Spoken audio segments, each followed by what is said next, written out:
ಮೊದಲ ಸಿನಿಮಾದಲ್ಲೇ ಏನು first ball six ಹೊಡೆದಂಗೆ ನೀವು ಒಂದು ಸೂಪರ್ ಹಿಟ್ ಸಾಂಗ್ ಕೊಟ್ರಿ, ಮೊದಲ ಮಾತು ಚೆನ್ನ. 10 ಗಂಟೆ ಹೋದ್ರೆ 1 ಗಂಟೆ ತನಕ ಒಂದು ಪಲ್ಲವಿ ಮಾಡೋರು, 6 ದಿವಸ ಕೂತ್ಕೊಂಡು 6 ಕಂಪೋಷನ್ ಮಾಡಿದಷ್ಟೇ. ಅದು 10 ನಿಮಿಷದಲ್ಲಿ ಮಾಡಿದಂತಟ್ಟು ಮೊದಲ ಮಾತು ಚಂದ. ಬರೀ ಲ ಲ ಲ ಲ ಲ ಲ ಲ ಲ ಲ ಲ ಲ ಲ ಲ ಲ ತರರೇ ಇಷ್ಟೇ ಟ್ಯೂನ್. ಅಷ್ಟಕ್ಕೆ ಅವ್ರ ಜಡ್ಜ್ಮೆಂಟ್ ತುಂಬಾ ಚೆನ್ನಾಗಿದೆ ಅಂತ ಅಲ್ಲಿ ಹುಟ್ಕೊಂಡಿದೆ ಮೊದಲ ಮಾತು ಚಂದ. ಈಗ ಅಲ್ಲೇ ನೀವು ಕೆಲಸ ಮಾಡಿದ್ರು, ಅಷ್ಟೊಂದು ಎಲ್ಲ ಕಾಂಟ್ಯಾಕ್ಟ್ ಬೆಳೆದಿತ್ತು, ಅಲ್ಲಿ ಅನಿಸ್ಲಿಲ್ವ ನನಗೆ ಇದು ಯಾವ್ದಾದ್ರು ಒಂದು ಸಿನಿಮಾ ಮಾಡ್ಬೇಕು ನಾವು ಅಂತ, ಅಥವಾ ಅವಕಾಶ ತುಂಬಾ ಕಷ್ಟ ಅನ್ಸ್ತಾ ಬಾಂಬೆ? ಇಲ್ಲ, ಕಷ್ಟ ಇತ್ತು, ಬಟ್ ಕಷ್ಟ ಅಂತೂ ಇತ್ತು. ಯಾಕಂದ್ರೆ ಅಲ್ಲಿ ಒಬ್ಬರಿಗಿಂತಲೂ ಒಬ್ಬರು ಅತಿರಥ ಮಾರತೆ, ಆನಂತರ ಲಕ್ ಫ್ಯಾಕ್ಟರ್ ಒಂದಿದೆ.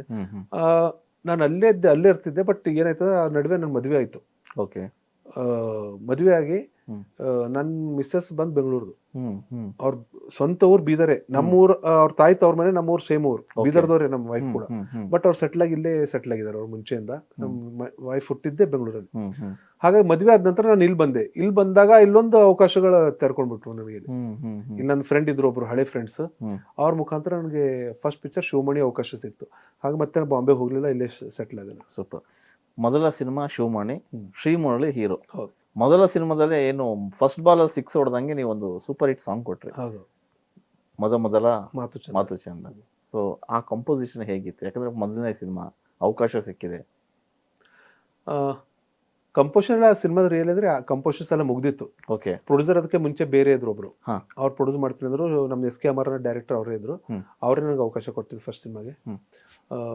ಆ ನಂತರ ಕಂಪೋಸರ್ ಮುಗಿತು, ಎಲ್ಲ ಒಂದು ರಫ್ ಆಗಿ ಅರೇಂಜ್ಮೆಂಟ್ ಎಲ್ಲ ಮಾಡಿದ್ವಿ. ಒಂದು ಹೋಟೆಲ್ ಕೂತ್ಕೊಂಡು ಎಲ್ಲ ಪ್ರೋಗ್ರಾಮಿಂಗ್ ಎಲ್ಲ ಮಾಡಿ ರಫ್ ಪ್ರೋಗ್ರಾಮಿಂಗ್ ಮಾಡಿದ್ವಿ. ಲಿರಿಕ್ ಎಲ್ಲ ಬರ್ಸಿದ್ವಿ, 1-2 ಸಾಂಗ್ ಲಿರಿಕ್ ಬರ್ಸಿದ್ವಿ. 1 ಸಾಂಗ್ ಬರ್ಸಿದ್ವಿ, ದೊಡ್ಡರಂಗೆ ಗೌಡ್ರು ಬರ್ದಿದ್ರು. ಅದು ಆಮೇಲೆ SP ಬಾಲಸುಬ್ರಹ್ಮಣ್ಯ ಸರ್ ಹಾಡಿದ್ರು. ಆ ನಂತರ ಪ್ರೊಡ್ಯೂಸರ್ ಯಾರು ನಮ್ಗೆ ಅಪ್ರೋಚ್, ನಮ್ಗೆ ಪ್ರೊಡ್ಯೂಸ್ ಮಾಡ್ಬೇಕಂತಿದ್ರ, ಅವರಿಂದ ಪಿಕ್ಚರ್ ಮಾಡಕ್ ಸಾಧ್ಯ ಆಗ್ಲಿಲ್ಲ. ಅದೊಂದು ವರ್ಷ ಗ್ಯಾಪ್ ಆಯ್ತು. ಆವಾಗ SK ಅಮರ ಡೈರೆಕ್ಟರ್ ಅವರು ಹೊಸ ಪ್ರೊಡ್ಯೂಸರ್ಗೆ ಸರ್ಚ್ ಅಲ್ಲಿದ್ರು. ಆವಾಗ ಅವರು ಇದು ಸಂಪರ್ಕ ಬಂದಿದ್ದವರೇ ಜಗನ್ನಾಥ್ ಪೈ ಅಂತ, ಅವ್ರ ಮಕ್ಕಳು ಅಜಯ್ ಪೈ, ಸುಜಯ್ ಪೈ ಅಂತ. ಅವರು ಕತೆ ಕೇಳಿ ನಮ್ ಹಾಡುಗಳೆಲ್ಲ ಕಂಪೋಸನ್ ಆಗಿ ಕೇಳ್ಬಿಟ್ಟು ತುಂಬಾ ಇಂಪ್ರೆಸ್ ಆದ್ರೆ, ಹಾಡುಗಳು ತುಂಬಾ ಚೆನ್ನಾಗಿ ಮಾಡಿದ್ರ ನೀವು, ಆನಂತರ ಕಥೆನೂ ತುಂಬಾ ಚೆನ್ನಾಗಿದೆ, ನಾನು ಮಾಡ್ತೀನಿ ಅಂತ ಅವ್ರು ಬಂದ್ರು. ಆವಾಗಿದ್ದು ಅವ್ರಿಗೆಲ್ಲ ಒಂದ್ ದಿವ್ಸ ನನಗೆ ಎಲ್ಲ ಸಾಂಗ್ ಕೇಳಿ ಎಲ್ಲ ಓಕೆ ಮಾಡಿದ್ರು. ಓಕೆ ಮಾಡಿ ನಮ್ಗೆಲ್ಲ ಅಡ್ವಾನ್ಸ್ ಕೊಟ್ರು. ಅವಾಗ ಅವತ್ತಿನ ಟೈಮ್ಗೆ ಎಲ್ರು ಕರ್ದು ಅಡ್ವಾನ್ಸ್ ಕೊಟ್ಟಿದ್ದು ನೋಡಿ. ಇವತ್ತಿನ ಟೈಮಿಗೂ ಬೇಗ ಅಡ್ವಾನ್ಸ್ ಕೊಡೋಕೆ ಹಿಂದೆ ಮುಂದೆ ನೋಡ್ತಾರೆ.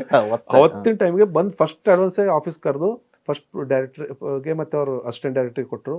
ಆನಂತರ ನಾನು ನೆಕ್ಸ್ಟ್ ಡೇ ಕರೆದು ನನಗೆ 10,000 ರೂಪಾಯಿ ಕೊಟ್ಟರು. ಕವರಲ್ಲಿ ಖುಷಿ ನಮಗೆ ಅವತ್ತಿನ ಟೈಮ್ಗೆ ಕೊಟ್ಟು ಶುರು ಮಾಡಿ ಒಳ್ಳೆ ಸಿನಿಮಾ ಮಾಡೋಣ ವೀರ್ ಅಂತ ಇದು ಮಾಡಿದ್ರು. ಆನಂತರ 2-3 ಡೇಸ್ ಆದ ನಂತರ ಮತ್ತೆ ಡೈರೆಕ್ಟರ್ ನನಗೆ ಕರೆದ್ರು ಆಫೀಸ್ಗೆ. ಅವ್ರು ಜಯನಗರಲ್ಲಿ ಆಫೀಸ್ ಇದೆ,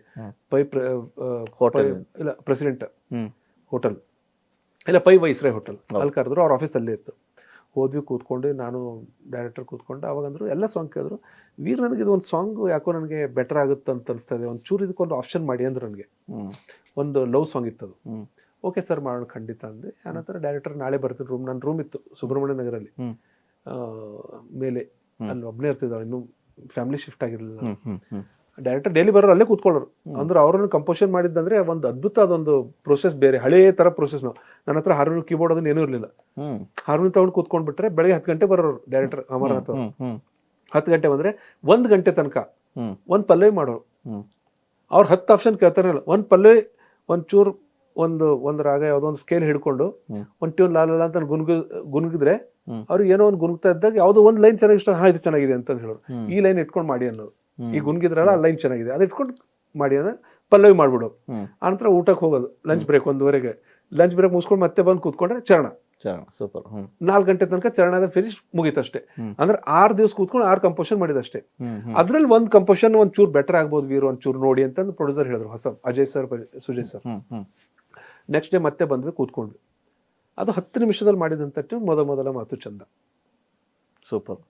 ಆ ಟ್ಯೂನ್ ಮಾಡಿ ಒಯ್ದು ಕೇಳಿಸೋರಿಗೆ ಅವ್ರ ಸೂಪರ್ ಸಾಂಗ್ ಅಂತಂದ್ರು. ಅವ್ರು ನೋಡಿ ಎಷ್ಟು ಜಡ್ಜ್ಮೆಂಟ್ ಇತ್ತಂದ್ರೆ, ಆ ಸಾಂಗ್ ಬರೀ ಲ ಲ ಲ ಲ ಲ ಲ ಲ ಲ ಲ ಲ ಲ ಲ ಲ ತರರೇ ಇಷ್ಟೇ ಆಯ್ತು ಟ್ಯೂನ್.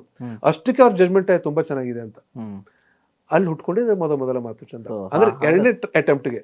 ಕರೆಕ್ಟ್. ಆ ಹಾಡೇ ಸೂಪರ್ ಹಿಟ್ ಆಯ್ತು. ಇವತ್ತಿಗೂ ಕೂಡ ಅದು ಪ್ಲೇ ಆಗ್ತಾನೆ ಇರುತ್ತೆ, ಟಿವಿನಲ್ಲಾಗಿರ್ಬೋದು ಅಥವಾ FM ಗಳಲ್ಲ. One of most popular song ನಂದು. ಎಸ್. ಅಲ್ಲಿಂದ ನಿಮ್ಮ ಜರ್ನಿ ಚೆನ್ನಾಗಿ ನಡೀತು. ಇದುವರೆಗೂ 45 ಸಿನಿಮಾಗಳಿಗೆ ನೀವು ಮ್ಯೂಸಿಕ್ ಮಾಡಿದಿರಿ. ಸೊ ಬಹುತೇಕ ನಟರಿಗೂ ನೀವು ಮಾಡಿದ್ರಿ, ಹೊಸಬರಿಂದ ಹಿಡಿದು ಹಳಬರಿಗೂ ಕೂಡ. ನಿಮ್ಮ ಏನು ಸಿನಿಮಾ ಸಂಗೀತ ನಿರ್ದೇಶನದಲ್ಲಿ ಶಿವಣ್ಣ ಅವರಿದ್ದಾರೆ, ಅಜಯ್ ರಾವ್ ಇದ್ದಾರೆ, ಆಮೇಲೆ ಡಾರ್ಲಿಂಗ್ ಕೃಷ್ಣ ಇದ್ದಾರೆ, ವಿಜಯ ರಾಘವೇಂದ್ರ ಇದ್ದಾರೆ, ಶ್ರೀ ಮುರಳಿ ಇದ್ದಾರೆ, ಆಮೇಲೆ ವಿಜಯ್ ಗೋನ್ ಮಾಡಿದಿರಿ, ಜಗ್ಗೇಶ್ ಮಾಡಿದಿರಿ. ಸೊ 2ನೇ ಸಿನಿಮಾ ಗಾಂಧಿ ಸ್ಮೈಲ್ ಅಂತ ಮಾಡ್ತೀರಿ.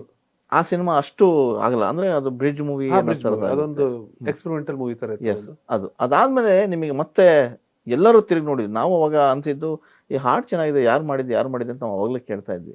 ಸೊ ಅವಾಗ ಅನ್ಸ್ಕೊಂಡಿದ್ದು ಕಾರಂಜಿ ಸಿನಿಮಾ. ಸೊ ಕಾರಂಜಿ ಆಲ್ಬಮ್ ಎಲ್ಲ ಸೂಪರ್ ಹಿಟ್. ಹೌದು. ಸೊ ಅದ್ರ ಬಗ್ಗೆ ಹೇಳಿ ಕಾರಂಜಿ, ಯಾಕಂದ್ರೆ ಮ್ಯೂಸಿಕಲ್ ಹಿಟ್ ಅದು ಆಕ್ಚುಲಿ. ಹೌದು, ಕಾರಂಜಿ ಏನಾಯ್ತಂದ್ರೆ ಅವಾಗ ನಾವು ಸುರೇಶ್ ಅವ್ರ ಜೊತೆ ನಮ್ಮ ಕ್ರಿಶ್ ಜೋಶಿ ಅವರು ಗಾಂಧಿ ಸ್ಮಾರ್ಟ್ಸ್ ಡೈರೆಕ್ಷನ್ ಮಾಡ್ತಿದ್ರು. ಅದಕ್ಕೆ NM ಸುರೇಶ್ ಪ್ರೊಡ್ಯೂಸರ್ ಇದ್ರು. ಅದ್ರ ಜೊತೆ ಇನ್ನೊಬ್ರು ರಾಘವೇಂದ್ರ ಕಾಮತ್ ಅಂತ ಅವರು ಪ್ರೊಡ್ಯೂಸರ್ ಇದ್ರು. ಆ ಪಿಕ್ಚರ್ ಆಯ್ತು. ಆ ಪಿಕ್ಚರ್ ನಡೆಯುವಾಗ ಶ್ರೀಧರ್ ಅವರು NM ಸುರೇಶ್ ಅವರು ಒಂದ್ ದಿವಸ ಹೀಗೆ ಕೂತಿದ್ರು ಒಂದ್ ಕಡೆ ಡಿನ್ನರ್ಗೆ. ನಾನು ಮನೇಲಿದ್ದೆ. NM ಸುರೇಶ್ ಕಾಲ್ ಮಾಡಿದ್ರು, ಗುರು ಎಲ್ಲಿದ್ದೀರಾ ಗುರು ಅಂತಂದ್ರು. ಸರ್ ಮನೇಲಿದ್ದೀನಿ ಅಂತ. ಬನ್ನಿ ಇಲ್ಲಿ ಹೋಟೆಲ್ ಕೂತಿದ್ದೀವಿ, ಡಿನ್ನರ್ ಬನ್ನಿ. ಸರ್ ನಂದು ಊಟ ಆಯ್ತದೆ. ಪರವಾಗಿಲ್ಲ ಬನ್ನಿ, ಏನೋ ಮಾತಾಡ್ಬೇಕಂದ್ರು. ಅಲ್ಲಿ ಹೋಗೋ ತನಕ ನಮ್ ಶ್ರೀಧರ್ ಇದ್ರು, ಕಾರಂಜಿ ಡೈರೆಕ್ಟರ್. ಅವರೆಲ್ಲ ಟೀಮೇ. ಕ್ರಿಶ್ ಜೋಶಿ ಗಾಂಧಿ ಸ್ಮೈಲ್ಸ್ಗೆಲ್ಲ ಎಕ್ಸಿಕ್ಯೂಟಿವ್ ಪ್ರೊಡ್ಯೂಸರ್ ಇದ್ರು. ಅಲ್ಲಿ ಹೋದ್ವಿ, ಕೂತ ತಕ್ಷಣ ಒಂದು ಪಿಕ್ಚರ್ ಪ್ಲಾನ್ ಮಾಡಿದ್ವಿ ಗುರು ಅಂದ್ರು ಸುರೇಶ್. ಅದೇ ಶ್ರೀಧರ್ ಡೈರೆಕ್ಷನ್ ಮಾಡ್ತಿದ್ದಾರೆ, ಒಂದು ಮ್ಯೂಸಿಕಲ್ ಸಿನಿಮಾ ಮಾಡೋಣ ವೀರು ಅಂದ್ರು ಶ್ರೀಧರ್. ಆಯ್ತು ಸರ್, ಒಂದು 10 ಸಾಂಗ್, 8-10 ಸಾಂಗ್, ಸೂಪರ್, ಒಂದು ಮ್ಯೂಸಿಕಲ್ ಸಿನಿಮಾ ಮಾಡೋಣ, ನಿಮ್ ಕೆಪಾಸಿಟಿಗೆ ಮ್ಯೂಸಿಕಲ್ ಸಿನಿಮಾ ಬರ್ಬೇಕು. ಅವಾಗ ನಾನು ಇನ್ನೂ ಯಾವ ಪಿಕ್ಚರ್ ರಿಲೀಸ್ ಆಗಿರಲಿಲ್ಲ. ಅವಾಗ ಶಿವಮಣಿನೂ ರಿಲೀಸ್ ಆಗಿರಲಿಲ್ಲ, ಕಾರಂಜಿ ಇದು ಗಾಂಧಿ ಸ್ಮೈಲ್ಸ್ ರಿಲೀಸ್ ಆಗಿರಲಿಲ್ಲ. ಅವಾಗ ಏನು ಪಿಕ್ಚರ್ ಹೆಸರು ಕಾರಂಜಿ ಅಂತ. ಏನ್ ಕಾರಂಜಿ? ಸಂಗೀತದ ಕಾರಂಜಿ. ಅದೊಂದು ಒಳ್ಳೆ ಸಿನಿಮಾ ಮಾಡೋಣ, ಮ್ಯೂಸಿಕಲ್ ಸಿನಿಮಾ ಮಾಡೋಣ ಇರೋದು. ನನಗೂ ಖುಷಿ ಆಯ್ತು. ಫಸ್ಟ್ಗೆ ನಾನು ಇನ್ನೂ ಪಿಕ್ಚರ್ ಯಾವುದು ರಿಲೀಸ್ ಆಗಿಲ್ಲ, ಅಷ್ಟು ದೊಡ್ಡ. ಅವಾಗ NM ಸುರೇಶ್ ಕೂಡ ದೊಡ್ಡ ಪ್ರೊಡ್ಯೂಸರ್ ಅಲ್ವಾ, ಒಂದೊಂದು ಎಕ್ಸ್ಕ್ಯೂಸ್ ಮಿ ಅಂತ ಪಿಕ್ಚರ್ ಕೊಟ್ಟಂತ ಪ್ರೊಡ್ಯೂಸರ್, ದೊಡ್ಡ ಪ್ರೊಡ್ಯೂಸರ್. ಆಯ್ತು, ಖುಷಿ ಆಯ್ತು ತುಂಬಾ, ಮಾಡೋಣ ಅಂತಂದ. ಅಲ್ಲಿ ಶುರು ಆಗಿದ್ದು ಕಾರಂಜಿ. ಬೇರೆ ತರ ಸೌಂಡ್ ಮಾಡೋಣ ವೀರ್. ಬ್ಯಾಂಡ್ ಕಲ್ಚರ್ ಅವಾಗ ತುಂಬಾ ಹೊಸದಿತ್ತು. ರಘು ದೀಕ್ಷಿತ್ ಜಸ್ಟ್ ಅವಾಗ ಸೈಕೋ ಅದನ್ನೆಲ್ಲ ಅವ್ರ ಪಿಕ್ಚರ್ ಜಸ್ಟ್ ಇನ್ನೂ ರಿಲೀಸ್ ಆಗ್ತಾ ಇತ್ತು. ರಿಲೀಸ್ ಆಡಿಯೋ ರಿಲೀಸ್ ಆಗಿರಲಿಲ್ಲ ನಾವು ಶುರು ಮಾಡಿದಾಗ, ಅದು ಆಗಿಲ್ಲ. ಆನಂತರ ತುಂಬಾ ಬ್ಯಾಂಡ್ ಕಲ್ಚರ್ ಇಂಡಿಯಾದಲ್ಲೇ 300 ಚಿಲ್ಲರೆ ಬ್ಯಾಂಡ್ ಬೆಂಗಳೂರಲ್ಲೇ ಇತ್ತು ಅವಾಗ. ಇವಾಗ ಎಷ್ಟಿದೆ ಗೊತ್ತಿಲ್ಲ ನನಗೆ. ಅಂದ್ರೆ ಬ್ಯಾಂಡ್ ಕಲ್ಚರ್ ಇಂಡಿಯಾದಲ್ಲಿ ಅವಾಗ ಒಂದು ದೊಡ್ಡ ಬೂಮ್ ಆಗ್ತಾ ಇತ್ತು.